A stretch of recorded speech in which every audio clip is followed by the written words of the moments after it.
آج جس موضوع پر میں نے چند مدنی پھول پیش کرنے ہیں، یہ ہمارے معاشرے میں بہت تیزی سے پرابلم بڑھتی جا رہی ہے، بہت تیزی سے یہ ایشو جو ہے وہ بڑھتا جا رہا ہے، اور اس کی وجہ سے مسلمانوں کے دل ایک دوسرے سے دور ہو رہے ہیں، غلط فہمیاں جنم لے رہی ہیں۔ یعنی یوں سمجھیے کہ خاندانوں میں، دوستوں میں، رشتہ داروں میں اعتماد کم ہوتا جا رہا ہے۔ وہ معاملہ کیا ہے میں عرض کرتا ہوں، پہلے میں آپ کو ایک واقعہ سنا۔ حضرت ابو بکر صدیق رضی اللہ تعالیٰ عنہ کا دور تھا، اور حضرت عمر فاروق رضی اللہ تعالیٰ عنہ ایک جگہ سے تشریف لے جا رہے تھے، تو راستے میں انہوں نے دیکھا کہ حضرت عثمان غنی رضی اللہ تعالیٰ عنہ کہیں بیٹھے ہیں، اور آپ رضی اللہ تعالیٰ عنہ کسی سوچ میں گم تھے۔ کبھی کبھی ایسا ہوتا ہے نا کہ آپ اور میں ایسی کسی سوچ میں ہوتے ہیں کہ سامنے سے کوئی گزر جائے پھر بھی پتہ نہیں چلتا۔ بعض اوقات بندہ ہاتھ ہلاتا ہے، بھائی کدھر ہو، میری طرف تو دیکھو۔ اچھا، ہم کسی کو دیکھ رہے تو سمجھ رہے مجھے دیکھ رہا ہے، مگر ہم اسے نہیں دیکھ رہے ہوتے، ذہن کہیں اور ہوتا ہے۔ بندہ جب کسی گہری سوچ میں ہوتا ہے تو سامنے کیا ہو رہا ہے اس پر توجہ نہیں ہوتی۔ حضرت عثمان غنی رضی اللہ عنہ اسی کیفیت میں تھے۔ حضرت عمر فاروق رضی اللہ عنہ نے وہاں سے گزرے، آپ نے سلام کیا۔ یہ بھی سیکھنے کو ملا کہ جب کسی کو مسلمان کو دیکھیں، قریب سے گزریں تو سلام کریں، تو آپ نے سلام کیا۔ حضرت عثمان غنی نے جواب نہیں دیا۔ حضرت عمر فاروق کو بڑا عجیب سا لگا کہ عثمان غنی رضی اللہ عنہ نے جواب نہیں دیا مجھے۔ آپ چلے گئے حضرت ابوبکر صدیق رضی اللہ عنہ کے پاس، مسلمانوں کے پہلے خلیفہ کے پاس کہ حضور میں نے حضرت عثمان غنی کو سلام کیا، انہوں نے جواب نہیں دیا، لگتا ہے وہ مجھ سے ناراض ہیں، کوئی مس انڈرسٹینڈنگ ہو گئی ہے، تو مجھے سمجھ نہیں آ رہا انہوں نے جواب۔ وہ تو بالکل فوراً جواب دیتے ہیں، ہمارا تو بڑا پیار ہے آپس میں۔ تو حضرت ابوبکر صدیق رضی اللہ تعالیٰ عنہ نے معاملے کو پینڈنگ نہیں کیا کہ ٹھیک ہے بعد میں دیکھ لیں گے، میں بات کر لوں گا۔ آپ نے کہا چلو سچ سچ۔ ابوبکر صدیق حضرت عثمان غنی رضی اللہ عنہ کے پاس حضرت عمر فاروق کو لے کر آ گئے۔ جب وہاں پہنچے تو انہوں نے مل کے سلام کیا، حضرت عثمان غنی رضی اللہ عنہ دونوں کو جواب دیا۔ حضرت ابوبکر صدیق نے کہا کہ تھوڑی دیر پہلے عمر فاروق یہاں سے گزرے، آپ کو سلام کہا، آپ نے جواب نہیں دیا۔ حضرت عثمان غنی رضی اللہ عنہ کیا کہتے ہیں کہ کہتے ہیں حضور میں اپنے بھائی کا سلام کا جواب دوں، ایسا تو ہو ہی نہیں سکتا، میں نے کیسے ایسا ہو سکتا جواب نہیں دیا۔ تو حضرت عمر نے کہا کہ میں نے آپ کے سامنے سے میں گزرا، میں نے آپ کو سلام کیا اور آپ نے جواب نہیں دیا۔ تو کہتے ہیں واللہ مجھے اس کی خبر ہی نہیں کہ آپ میرے سامنے سے کب گزرے، میری تو توجہ ہی کہیں اور تھی۔ تو سبحان اللہ، حضرت ابوبکر صدیق کہتے ہیں یہ تو بتاؤ کس سوچ میں تھے؟ اگر واقعی کسی ایسی گہری سوچ میں تھے کہ عمر فاروق کا گزرنا بھی تمہیں نہ سمجھ آیا، ہمیں تو بتائیے آپ کیا سوچ رہے تھے۔ اللہ اکبر۔ ہمارے یہاں کوئی کسی سوچ میں گم بھی ہوتا ہے نا، تو سوچ ہوتی ہے کہ کاروبار کا کیا ہوگا، تو نوکری کا کیا ہوگا، دنیا کی پرابلمز، یا بعض اوقات بدقسمتی سے کوئی کسی غلط کام، گناہوں والے کام کی توجہ میں گم ہو جاتا ہے۔ مگر جب کوئی عاشق رسول ہوتا ہے اس کی یادوں میں بھی نبی پاک علیہ الصلوۃ والسلام ہی بستے ہیں، اس کی یادیں بھی ہوتی ہیں تو آخرت کی ہوتی ہیں، اس کی یادیں بھی ہوتی ہیں تو جناب کسی نیکی کے کام کے کرنے کی عادت ہوتی ہے۔ ویسے کبھی سوچیں اس بات پر کہ مجھے اور آپ کو کبھی ایسا خیال آیا اور اس خیال میں ہم اتنے گم ہو گئے ہوں کہ میرا مرنے کے بعد کیا ہوگا، میری آخرت کیسی ہوگی، میرا جنت میں داخلہ کیسے ہوگا، یا کبھی جناب اس خیال سے مجھے اور آپ کو نیند نہ آئی ہو۔ ایسے تو بہت سارے لوگ ملتے ہیں کہ جناب دنیا کی ٹینشن کی وجہ سے، دنیا کے کسی پرابلم کی وجہ سے میں رات کو سو نہیں پایا، میری آنکھ کھل گئی، مگر ایسا کبھی ہوا کہ ایک رات نیند اس لیے نہ آئی ہو کہ یاد رسول نے تڑپا دیا ہو، پیارے آقا کے عشق نے تڑپا دیا ہو، دیدار رسول کے لیے میری آنکھیں بے قرار ہو گئی ہوں، مدینے کی یاد ہو اور میری آنکھوں میں آنسو ہوں، اور اسی آنسوؤں کے ساتھ میری رات گزری ہو۔ کیا کبھی کوئی ایسی رات، کبھی کوئی ایسا دن ہم سے گزرا ہو؟ اللہ اکبر۔ یہ شعر کتنا پیارا ہے نعت کا، کاش میں اور آپ اس کے مصداق بن جائیں کہ دل میں ہو یاد تیری گوشے تنہائی ہو، دل میں ہو یاد تیری گوشے تنہائی ہو، پھر تو خلوت میں عجب انجمن آرائی ہو۔ اللہ کرے ہماری تخلیے بھی، ہماری خلوتیں بھی کبھی ایسی ہوں، اس طرح کی محفل ہو، کوئی نعت خواہ نعت پڑھے اور عشق رسول والی نعت پڑھ لے تو کبھی کبھی ہماری آنکھوں سے بھی آنسو بہ جاتے ہیں، کبھی ہم بھی مدینے کی یاد میں تڑپ جاتے ہیں۔ یقیناً یہ بڑی اچھی بات ہے، مگر سچ بتاؤں اصل مزہ کیا ہے کہ میں ہوں اکیلا اور میرا کمرہ ہو، مجھے کوئی دیکھ نہ رہا ہو اور میری آنکھوں سے آنسو مدینے کی یاد میں بہ رہے ہوں، میری آنکھوں سے آنسو نبی پاک کی یاد میں بہ رہے ہوں، میں وہ رات تڑپ کر گزاروں کہ یا رسول اللہ میں بھی آپ کا امتی ہوں، مجھے بھی آپ کا دیدار نصیب ہو جائے۔ کبھی کوئی رات ایسی گزرے کہ اپنے گناہ یاد آئیں اور میں جا نماز بچھاؤں اور سجدے میں جا کر اپنے رب کی بارگاہ میں آنسو بہاؤں۔ یقین کریں یہ اکیلے میں آنسو بہانا اس کا لطف ہی اور ہے، اس کی چاشنی ہی اور ہے۔ تو بہرحال میرے پیارے اسلامی بھائیوں، حضرت ابوبکر صدیق پوچھتے ہیں سیدنا عثمان غنی سے، اے عثمان غنی ذرا یہ تو بتائیے آپ کس سوچ میں تھے؟ آپ پتہ ہے حضرت عثمان غنی رضی اللہ عنہ کیا بتاتے ہیں؟ آپ فرماتے ہیں کہ میں ایک ایسی گہری سوچ میں ڈوبا ہوا تھا کہ میں نے نبی پاک علیہ الصلوۃ والسلام سے آپ کی حیات طیبہ میں ایک سوال پوچھنا تھا، میں وہ سوال پوچھ نہیں پایا، کاش میں وہ سوال آپ سے پوچھ لیتا۔ حضرت ابوبکر صدیق رضی اللہ عنہ نے فرمایا وہ سوال کیا تھا؟ اے عثمان ہمیں تو بتاؤ وہ سوال کیا تھا؟ تو حضرت عثمان غنی کہتے ہیں کہ میں نے سوال یہ پوچھنا تھا کہ قیامت کے دن نجات کا دار و مدار کس بات پر ہے، کون سی چیز ہوگی کہ جس کی وجہ سے قیامت کے دن نجات مل جائے گی، بندہ بخشا جائے گا۔ حضرت ابوبکر صدیق رضی اللہ تعالیٰ نے پتہ کیا جواب دیا؟ آپ نے فرمایا اے عثمان میں نے اپنے آقا سے یہ سوال پوچھ لیا۔ آپ تو نہیں پوچھ سکے نا، میں نے پوچھ لیا ہے۔ اب روایت کے الفاظ ہیں کہ حضرت عثمان غنی خوشی سے کھڑے ہو گئے، اتنا خوش ہوئے کیونکہ ان کو یہ پتا تھا کہ انہوں نے سوال پوچھا، ان کے پاس جواب بھی ہوگا۔ جو سوال میں نہیں پوچھ سکا انہوں نے پوچھ لیا ہے اور جواب بھی ہوگا۔ اللہ اکبر کہتے ہیں یا اے ابوبکر میرے ماں باپ آپ پر قربان۔ اچھا دیکھیے کتنی آخرت کی فکر تھی، کتنا علم دین کا شوق تھا، کوئی اور دنیاوی مقصد نہیں ہے کہ ان کے پاس اس سوال کا جواب ہے۔ خوشی سے جھوم اٹھے، کہتے ہیں ابو بکر میرے ماں باپ آپ پر قربان، آپ ہی ہم سے اس معاملے میں آگے بڑھنے میں حقدار تھے، کیا کمال آپ نے کر دیا ہے۔ اب مہربانی کریں جلدی سے جواب بتائیے کہ ہمارے آقا مدینے والے مصطفیٰ صلی اللہ علیہ وسلم نے کیا جواب ارشاد فرمایا؟ اچھا یہ وہ لوگ ہیں جو پہلے ہی بخشے ہوئے ہیں، یہ وہ لوگ ہیں جو پہلے ہی جنتی ہیں، جنہوں نے نبی پاک سے جنت کی بشارتیں سن لی ہیں، مگر پھر بھی ان کو پتا کرنا ہے کہ قیامت کے دن کیسے بخشے جائیں گے، نجات کیسے ہوگی۔ اب تک تو سوال سنا ہے کہ ہم میں سے کسی کے دل کی کیفیت ایسی بنی کہ یار جلدی سے مجھے بھی جواب پتا چل جائے، میں بھی اس پر عمل کر لوں اور قیامت کے دن میں بھی بخشا جاؤں۔ سنو اب حضرت ابوبکر صدیق کہتے ہیں میں نے نبی پاک سے پوچھا ما نجات هذا الامر، یعنی قیامت کے دن نجات کا دار و مدار کس بات پر ہے؟ سرکار دو عالم صلی اللہ علیہ وسلم نے فرمایا من قبل من الکلمۃ فہی لہ نجات، فرمایا یعنی وہ کلمہ جس کی میں دعوت دیتا ہوں، یعنی کلمہ طیبہ، جس نے دل سے وہ کلمہ قبول کر لیا اس کے لیے نجات ہے۔ اے سبحان اللہ، حضرت عثمان غنی کو تو جواب مل گیا، ان کے صدقے ہم غلاموں کو بھی جواب مل گیا، ہم گناہگاروں کو بھی جواب مل گیا۔ تو اے میرے پیارے اسلامی بھائیوں، اب اس واقعے سے دو تین باتیں بڑی اہم سیکھنے کو مل رہی ہیں۔ پہلی بات کہ روز قیامت نجات کا دار و مدار ایمان پر ہے، کوئی چاہے کتنے مرضی اچھے کام کر لے۔ اب ذرا غور سے سنیے گا، عقل مند ہوں گے تو میری بات جلدی پک کر لو گے۔ کوئی چاہے کتنے ہی بڑے اچھے کام کر لے، پوری دنیا میں یتیم خانے کھول دے، دنیا بھر کے غریبوں میں کروڑوں اربوں روپے تقسیم کر دے، ہر بے گھر کو گھر بنا دے، ہر بھوکے کو کھانا کھلا دے، جتنے چاہے بھلائی کے کام کرتا رہے، اگر اس کے دل میں ایمان نہیں تو اس کی یہ ساری بھلائیاں بیکار ہیں، اللہ کے حضور کچھ بھی قبول نہیں ہوگا، کیونکہ دار و مدار کیا ہے؟ وہ ایمان ہے۔ ایمان نہیں تو کچھ بھی نہیں۔ ہاں کسی کے پاس ایمان ہے اور اس کی چھوٹی سے چھوٹی نیکی، بڑی سے بڑی نیکی انشاءاللہ قبول بھی ہوگی اور جنت میں جانے کا ذریعہ بھی بن جائے گی۔ اللہ پاک خود قرآن پاک میں ارشاد فرماتا ہے ان اللہ لا یغفر ان یشرک بہ ویغفر ما دون ذلک لمن یشاء، فرمایا بے شک اللہ اس بات کو نہیں بخشتا کہ اس کے ساتھ شرک کیا جائے اور اس سے نیچے جو کچھ ہے جسے چاہتا ہے معاف فرما دیتا ہے۔ تو اب پتا چلا کہ نجات کا دار و مدار کیا ہے؟ وہ ایمان پر ہے۔ اچھا کیا ایمان صرف کلمہ پڑھ لینے کا نام ہے؟ کلمہ پڑھ لیا؟ نہیں، بلکہ ایمان تمام اسلامی عقیدے کو، تمام اسلامی عقیدوں کو دل سے مان لینے کا نام ہے۔ میں نے کہا نا بارے شریعت کا پہلا حصہ کیوں پڑھنے کا کہا؟ ہمیں اپنے عقیدے تو پتا ہو، ہمارا ایمان کیا ہے یہ تو معلوم ہونا چاہیے نا۔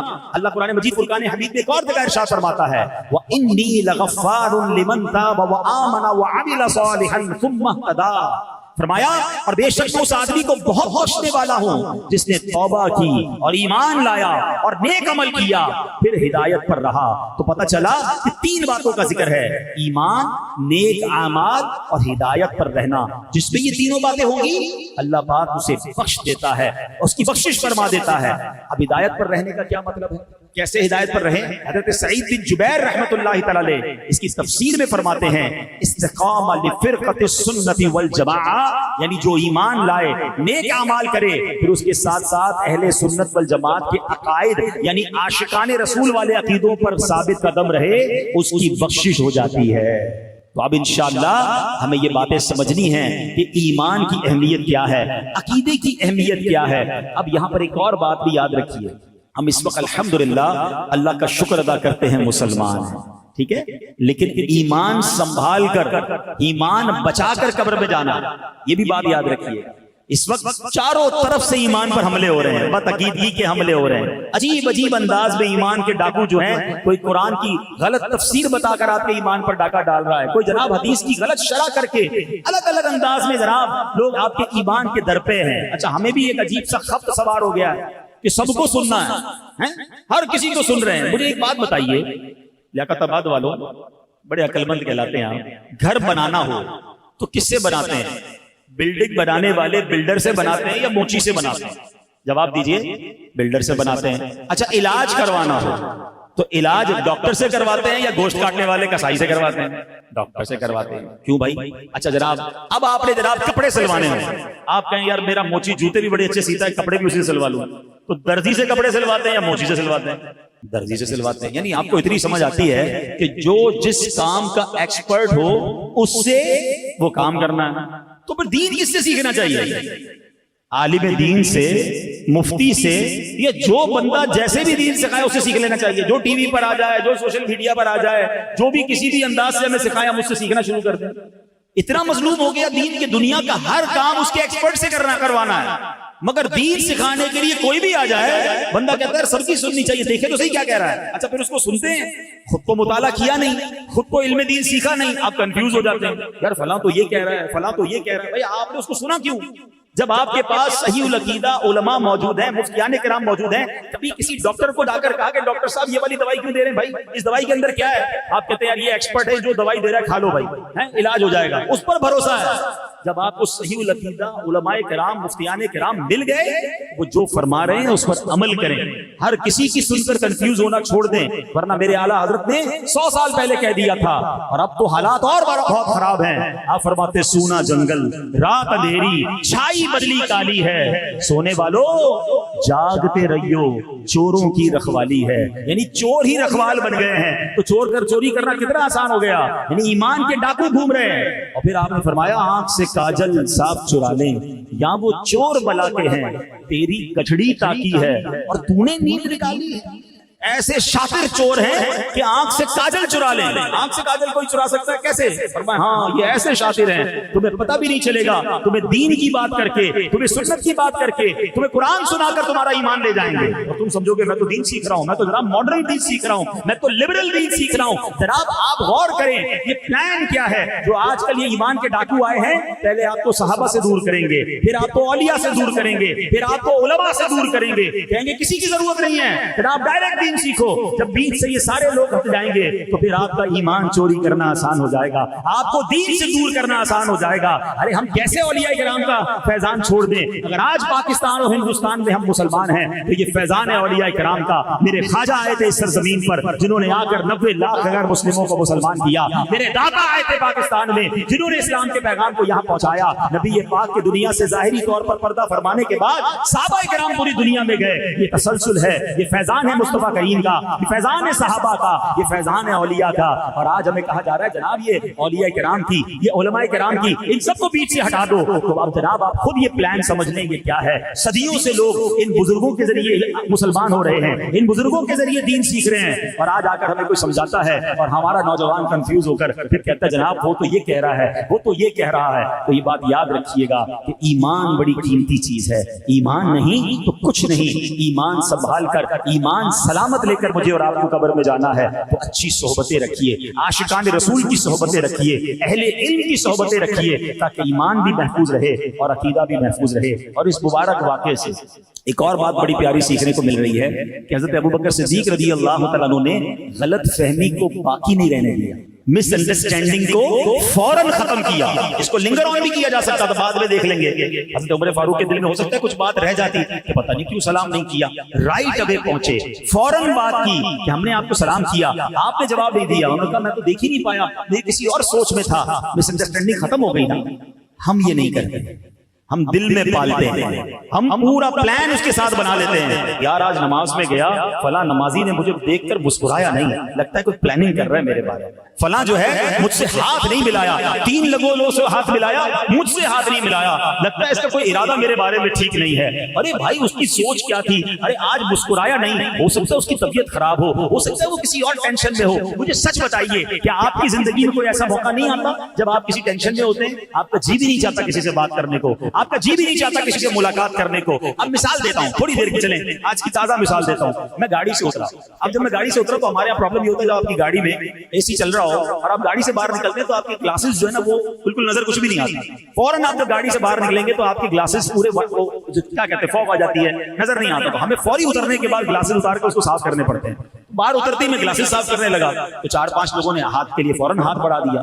مجھے تو وہ نظر ہی نہیں آ رہے تھے. میں نے اپنی گلاسز صاف کیے, گلاسز پہنے تو لوگوں نے ہٹانا شروع کر دیا. اب میں جب آگے آیا نا تو میں نے کہا ہو سکتا ہے کسی کے دل میں خیال آیا یار مولانا صاحب تو بڑے آدمی ہیں, مغرور ہیں, ہاتھ بڑھایا تو ہاتھ بھی نہیں ملایا. اچھا ہو سکتا ہے اسی کی کسی نے ویڈیو بنا دی, بنا لیتے نا لوگ ویڈیو کہ دیکھیں ہمیں کہتے سلام عام کرو, ہم نے تو ہاتھ بڑھایا تو ہاتھ ہی نہیں ملایا. فوراً بدگمان پلان. یعنی مجھے ایک بات سمجھ نہیں آتی کہ ہماری سوئی نیگیٹو سے کیوں شروع ہوتی ہے. ہماری ہر بات ہمیشہ نیگیٹو سے شروع ہوگی. مثال کے طور پر ہم نے کسی کو فون کیا, فون نہیں اٹھایا, ہاں بھائی بڑا آدمی ہو گیا ہے. جب اپنا کام ہوتا ہے تو پہلی بیل میں اٹھاتا ہے, خود فون کرتا ہے. آج میں نے فون کیا تو فون ہی نہیں اٹھا رہا. اچھا یہ تو وہ بدگمان ہو رہا ہے کہ جس کو یہ پتا ہے کہ اس کے پاس میرا نمبر ہے. ہمارے ساتھ تو نہیں کہانی ہے, ہم کسی کا فون نہ اٹھا کہتے ہیں آپ غریبوں کا فون نہیں اٹھاتے. میں نے کہا یار مجھے آج تک کوئی ایسا سافٹ ویئر نہیں ملا کہ آپ کے فون نمبر کے ساتھ بینک بیلنس بھی لکھا ہوا آتا ہو کہ کسی غریب صاحب کی کال آ رہی ہے, امیر کی کال آ رہی ہے. میں تو کسی کا بھی نہیں اٹھا پاتا. تو کیوں بدگمان ہو جاتے ہیں ایک دوسرے کے بارے میں. اب غور کریں نا, فون نہیں اٹھایا بڑا آدمی ہو گیا. اچھا کسی کو دعوت پہ بلایا نہیں آیا, ہاں بھائی غریبوں کی دعوت میں کہاں آئیں گے, امیروں کی دعوت میں جاتے ہیں. پہلے اس سے پوچھو تو صحیح بھائی کیوں نہیں آیا, ہو سکتا ہے خود بیمار ہو. فون آپ کا نہیں اٹھایا, ہو سکتا ہے نماز پڑھ رہا ہو. آپ کے نماز پڑھتے نہیں فون اٹھاتے ہیں. اب اس وقت میں بیان کر رہا ہوں, میرے موبائل میرا جیب میں فون بج رہا ہے, میں نہیں اٹھا رہا. آپ کوئی کہہ رہا ہے بھائی بڑا آدمی ہو گیا فون نہیں اٹھا رہا. بیان کرتے ہوئے فون کیسے اٹھاؤں گا بھائی. کوئی تو حسن ظن, کوئی تو ہم کہیں سے کوئی پازیٹیوٹی لائیں, اور اچھا غلط فہمی ہو بھی رہی ہے دل میں تو پوچھے تو صحیح اس سے. پوچھتے ہی نہیں ہیں, گمان. دیکھیں آپ کے دماغ میں کوئی نیگیٹو بات آئے آپ گناہگار نہیں ہوں گے, مگر اس نیگیٹو بات کو آپ نے دل میں جما لیا اور اس پر پختہ ہو گئے. اب آپ کہہ رہے ہیں بندہ ہی ایسا ہے, اظہار بھی کر دیا. یہ بدگمانی حرام, جہنم میں لے جانے والا کام. آپ کو پتہ ہے یہ بدگمانی ایسا عجیب گناہ ہے. بہت سارے گناہ کرنے کے لیے پارٹنر چاہیے ہوتا ہے. آپ جھوٹ بولتے ہیں, کسی کے سامنے بولتے ہیں, اکیلے اکیلے جھوٹ نہیں بولتے. غیبت کیا ہوتا ہے, کوئی نہ کوئی بندہ ہوتا ہے جس سے بندہ باتیں کر کے غیبت کر رہا ہوتا ہے. بدنگاہی معاذ اللہ, کوئی کسی کو دیکھ رہا ہے, بے پردگی ہو رہی ہے. یہ بدگمانی اتنا خطرناک گناہ ہے کہ کوئی بندہ آپ کے پاس نہیں ہے, آپ اکیلے ہی بیٹھے, اکیلے ہی سوچی جا رہے ہیں, اکیلے ہی دل پختہ کر رہے ہیں, اکیلے ہی اپنے آپ کو مضبوط کر رہے ہیں اور اکیلے ہی گناہگار ہو رہے ہیں. آپ سوچیں یہ کیسا جہنم میں لے جانے والا کام ہے. اور یہ اتنا عام ہو گیا ہے کہ ہر ایک بندہ دوسرے سے بدگمان ہو رہا ہے. ہماری دکان کے سامنے کسی نے دکان کھولی اور اس کے بعد وہ بیچارہ نیک نمازی آدمی تسبیح بھی پڑھ رہا ہے, درود پڑھ رہا ہے, سامنے بیٹھ کے میرے بارے میں وظیفہ کرتا ہے. یہ روز آتا ہے وظیفہ کرتا ہے, میری مطلب پھوکے مار رہا ہوتا ہے. سارے گھا گزر جا رہے ہیں, میرے گھا ختم ہو گئے. او اللہ کے بندے, وہ ویسے ہی ذکر کر رہا ہے, ذکر کی برکت سے گھا جاتے ہیں. تو بھی کرنا شروع کر دے, میرے پاس بھی آ جائیں گے. بدگمانی چھوڑ. وہ 5 وقت نماز پڑھ رہا ہے, ٹوپی لگا رہا ہے, کہہ رہا ہے یہ نماز بھی اسی لیے پڑھ رہا ہے کہ میرا کاروبار برباد ہو جائے. اب تم بھی پڑھنا شروع کر. Always negative. گھروں میں اتنی زیادہ بری حالت ہو گئی, ساس بہو سے بدگمان, بہو ساس سے بدگمان ہیں, جناب بھائی بہن, ہر تیسرا دوسرا آدمی ایک دوسرے کے بارے میں نیگیٹو سوچ رہا ہے. کیوں ہم کیوں کسی کے بارے میں نیگیٹو سوچتے ہیں؟ یہ بدگمانی حرام, جہنم میں لے جانے والا کام. مل جل کر رہیں, ایک دوسرے کے ساتھ رہیں, غلط فہمی ہو گئی, پوچھیں تو صحیح. ایک بار کیا ہوا, ایک دوست, 2 دوست تھے نا, اور بہت پیار تھا آپس میں. تو انہوں نے پلان کیا کہ یار اس بار چھٹیاں ہوں گی نا تو میں تمہارے پاس آؤں گا اور دونوں مل کر ہم جناب مزے سے جائیں گے, پاکستان کے ناردرن ایریاز میں گھومیں گے, پھریں گے, چھٹیاں منائیں گے. فل پلان ہو گیا. اور اس نے کہا میں بھی اپنی فیملی کو لے کر یا اپنے دوست اپنے گھر والوں کو لے کر آؤں گا, آپ بھی ہوں گے, ہم ساتھ چلیں گے. ٹائم سیٹ ہو گیا. اس نے کہا ٹھیک ہے. اب وہ جو بندہ تھا, مثال دیتا ہوں, ایگزامپل کے ذریعے سمجھاتا ہوں, کراچی میں رہتا تھا, دوسرا بھائی جو اس کا تھا وہ اسلام آباد میں رہتا تھا, اور اسلام آباد سے انہوں نے آگے جانا تھا. چھٹیاں ڈیسائیڈ ہو گئی, سب طے ہو گیا. یہ بندہ کراچی سے گیا اسلام آباد اس کے گھر پہ. جب وہ گھر میں گیا تو سوچا کہ آج تو مجھے خوب محبت سے وہ ملے گا, پیار سے ملے گا, اور تھوڑی دیر میں سامان وامان پیکنگ ہوگی اور ہم روانہ ہو جائیں گے. وہ جیسے ہی گھر میں گیا تو اس نے سلام دعا کی, اور سناؤ کیسے آنا ہوا؟ بولا کیسے کیا آنا ہوا, چلنا نہیں ہے؟ بولا نہیں میں نہیں جا سکتا. بھائی کیوں؟ بس میں نے کہا نا میں نہیں جا سکتا, آپ جائیے. تو کہا نا مجھے کھانے کا پوچھا, نہ پانی کا پوچھا, نہ اس نے جناب مجھ سے کوئی مسکرا کر بات کی, اور میں تو اس کے پاس آیا تھا. میں تو سمجھا پہلے تو مجھے ایک دن قیام کے لیے کہے گا کہ اتنا دور سے آئے, قیام کا بھی مجھے آفر نہیں کی. میں تھوڑی دیر انتظار کرتا رہا کہ کم از کم یہ کہے گا بھائی آج رات یہاں سو جاؤ پھر روانہ ہو جانا. کچھ بھی آفر نہیں کی. کہتا میں نے سامان اٹھایا اور میں چلا گیا چھٹیوں پہ, اور نیت کر لی کہ زندگی بھر اس کا منہ نہیں دیکھوں گا. 10-12 سال تک دونوں نے ایک دوسرے سے بات نہیں کی. 12 سال کے بعد وہ جو دوسرا والا دوست تھا اسلام آباد میں جو رہتا تھا, وہ کسی مقام سے کراچی آیا. مثال دے رہا ہوں, شہروں کے نام الگ ہو سکتے ہیں, واقعہ میں نے پڑھا. تو وہ جب اس کے پاس آیا نا تو اس کے دفتر میں آیا تو اس نے اس کو سلام بھی نہیں دیا, اس کو ہاتھ بھی نہیں بڑھایا. کہا میری پہلے بات سن لو, پھر تمہیں جو میرے ساتھ کرنا ہو کر لینا. اب بولو کیا کرنا ہے, اتنی زیادتی کی, اب کیا بات کرنے آیا. کہ تمہیں پتا ہے کہ جب ہمارا گھومنے پھرنے کا پروگرام بنا تھا کچھ مہینوں پہلے, بڑے ارمانوں کے بعد, بڑے سالوں کے بعد میرے یہاں بیٹے کی ولادت تھی. ہاں مجھے پتا تمہارا بیٹا ہوا تھا, بہت سالوں سے اولاد نہیں ہو رہی تھی. کہ جس دن تم نے میرے گھر آنا تھا اس سے چند گھنٹے پہلے میرے اس بچے کا انتقال ہو گیا. میرے گھر میں کوہرام مچا ہوا تھا. میرے گھر والے اندر کمرے میں چیخو پکار کر رہے تھے, رو رہے تھے, آہو فغاں تھی. مگر مجھے ٹینشن یہ تھی میرے دوست کہ تمہیں بڑا شوق تھا چھٹیوں پہ جانے کا. اگر میں تمہیں وہ غم بتاتا تو تم بھی ساری چھٹیاں کینسل کرتے, تم بھی میرے غم میں شریک ہو جاتے. بڑی مشکل سے تم نکلے تھے, اتنا خرچہ کیا تھا, تو میں نے سوچا کہ اپنا غم اپنے پاس رکھوں اور تمہیں کسی طرح یہاں سے رخصت کر دوں تاکہ تمہارے یہ دن خراب نہ ہو. اب بتائیے اس پہلے دوست کا کیا حال ہوا ہوگا جو 12 سال تک اپنے دوست کو برا بھلا کہتا رہا, اس کے بارے میں برا سوچتا رہا. ہم کبھی بھی پازیٹیو سوچ لیں, کبھی بھی سامنے والے سے وضاحت تو لے لیں, پوچھ تو لیں کہ ایسا کیوں تھا, آپ کیوں نہیں مسکرائے تھے, آپ نے کیوں مجھے پراپر جواب نہیں دیا. نہیں میرے پیارے سے, خدا کے واسطے یہ نا اتفاقیاں ختم کریں, یہ بدگمانیاں ختم کریں, پازیٹیو سوچنا شروع کر دیں. ورنہ ایسا نہ ہو کہ ہم بدگمانی کر کے, یہ لڑائی جھگڑے کر کے ہم ایک دوسرے سے دور ہو جائیں. پتہ ہے قرآن پاک ہمارے بارے میں, مسلمانوں سے قرآن کیا چاہتا ہے؟ قرآن ارشاد فرماتا ہے وَلَا تَنَازَعُوا فَتَفْشَلُوا وَتَذْهَبَ رِيحُكُمْ. قرآن کہتا ہے آپس میں بے اتفاقی نہ کرو ورنہ تم بزدل ہو جاؤ گے اور تمہاری قوت اکھڑ جائے گی. یہ میرا شیطان پتہ کیا چاہتا ہے؟ ہم ایک مٹھی نہ بنے, ہم مسلمان بکھرے رہیں, ہم لڑتے رہیں, ہم دور رہیں, ہم گروہوں میں بٹ جائیں. آج کیا ہو رہا ہے؟ رنگ کے نام پر, نسل کے نام پر, خاندان کے نام پر, قوم کے نام پر الگ الگ ہو گئے, کوئی ایک دوسرے کا خیر خواہ نہیں رہا. نہ کریں ایسا, ہمارا دین ایسا نہیں ہے. میں آپ کو ایک نبی پاک علیہ السلام کے دور کا واقعہ سناتا ہوں. مدینہ منورہ میں جو ماشاءاللہ مدینہ شریف جاتے رہتے ہیں انہوں نے سنا بھی ہوگا, اب بھی وہ قبیلے کے لوگ ہیں, اوس اور خزرج, جنہوں نے نبی پاک علیہ السلام کی سیرت پڑھی ہے, انہوں نے بھی قبیلوں کے نام سنے ہوں گے. یہ دو بڑے جنگجو قبیلے تھے. پہلے تو ان میں بڑا اتفاق تھا, پھر ان دونوں قبیلوں میں لڑائیاں شروع ہوئی اور اتنی لڑائی ہوئی, اور لڑائی ہوتے ہوتے آخری لڑائی ہوئی جنگ بعاث. یہ اتنی ہولناک تھی, اتنی خطرناک تھی کہ اوس اور خزرج کے تقریباً دونوں طرف کے بڑے بڑے نامور جرنیل سپہ سالار مارے گئے. یعنی یہ قوم قبیلے کمزور ہو گئے, اتنے لوگ مارے گئے اس جنگ میں. بہرحال اب نبی پاک علیہ السلام کی جلوہ گری ہوئی, اسلام مدینہ منورہ میں پہنچا, میرے آقا علیہ السلام پر یہ لوگ ایمان لائے اور ایمان کی برکت سے یہ مل کر رہنے لگے. اتفاق کی برکت کیا ملی کہ ان کو انصار کا لقب مل گیا. یہ وہی صحابہ تھے جنہوں نے مدینہ منورہ میں نبی پاک کو ویلکم کیا اور میرے آقا مدینے میں سکونت اختیار کر گئے. اوس و خزرج یہ مل کر رہنے لگے. مگر اب شیطان کو کبھی یہ منظور تھا. ایک بار کیا ہوا کہ یہ اوس و خزرج جو تھے یہ آپس میں بیٹھے ہوئے تھے بڑی محبت کے ساتھ, تو ایک غیر مسلم کا وہاں سے گزر ہوا. اس نے دیکھا یہی دو قبیلے جو خون کے پیاسے تھے اب بھائیوں کی طرح رہ رہے ہیں. تو اس نے کیا کیا, ایک بندے کو کہا جاؤ پرانی جنگوں کی باتیں ان کے سامنے کرو. ان دونوں قبیلوں نے ایک دوسرے کے خلاف نظمیں لکھی ہوئی تھی, جنگ میں اشعار بھی لکھے جاتے تھے. کہا ان کو جا کے یہ سناؤ. تو وہ گیا اور اس نے جا کر دونوں قبیلوں کے سامنے پرانے اشعار, لڑائی والے اشعار پڑھنا شروع کیے. شیطان نے دونوں کے دلوں میں پھر وہ جذبات ابھارے, تلواریں نکل آئیں, جنگ کی تیاری ہو گئی, ہم نہیں چھوڑیں گے. جیسے نبی پاک علیہ السلام کو خبر ملی, میرے آقا علیہ السلام فوراً پہنچے اور آقا فرماتے ہیں میں تمہارے درمیان موجود ہوں اور تم جاہلیت کی جنگ لڑنے جا رہے ہو. آپ علیہ السلام کی نصیحت سن کر دونوں قبیلے سمجھ گئے کہ یہ شیطانی چال تھی, غیر مسلموں کی سازش تھی. دونوں قبیلوں نے پھر ایک دوسرے کو گلے لگایا اور محبت کے ساتھ واپس اپنے گھروں کو آ گئے. اس موقع پر ایک آیت کریمہ نازل ہوئی اور سبحان اللہ سنو وہ آیت کیا ہے. اللہ قرآن میں فرماتا ہے وَاعْتَصِمُوا بِحَبْلِ اللَّهِ جَمِيعًا وَلَا تَفَرَّقُوا. قرآن کہتا ہے اور تم سب مل کر اللہ کی رسی کو مضبوطی کے ساتھ تھام لو اور آپس میں تفرقہ مت ڈالو. سبحان اللہ. اب اس آیت کے تحت اللہ پاک نے آپس میں محبت رکھنے کا حکم دیا, آپس میں پھوٹ ڈالنے سے منع کیا, کیونکہ آپس کے اختلاف میں ہلاکت و بربادی ہے. علامہ قرطبی رحمۃ اللہ تعالی فرماتے ہیں مطلب یہ ہے کہ اے لوگوں اپنی خواہشات اور مختلف آراز کے پیچھے چلتے ہوئے اختلافات میں مت پڑو بلکہ دین میں بھائی بھائی ہو جاؤ. سبحان اللہ. اب ہے میرے پیارے اسلامی بھائیوں ایک اور خوبصورت بات بتاؤں کہ یہ اس آیت کے تحت جو اللہ کی رسی کو فرمایا گیا نا, یہ رسی کیا ہے؟ ایک قول یہ ہے کہ اس رسی سے مراد نبی پاک علیہ السلام کی ذات ہے, یعنی آقا کا دامن تھام لو. نبی پاک نے تو دوستی کرائی تھی نا. اور سبحان اللہ امام بصیری رحمۃ اللہ تعالی علیہ قصیدہ بردہ شریف میں پتہ کیا لکھتے ہیں, آپ فرماتے ہیں دعا الی اللہ فالمستمسکون بہ مستمسکون بحبل غیر منفصم.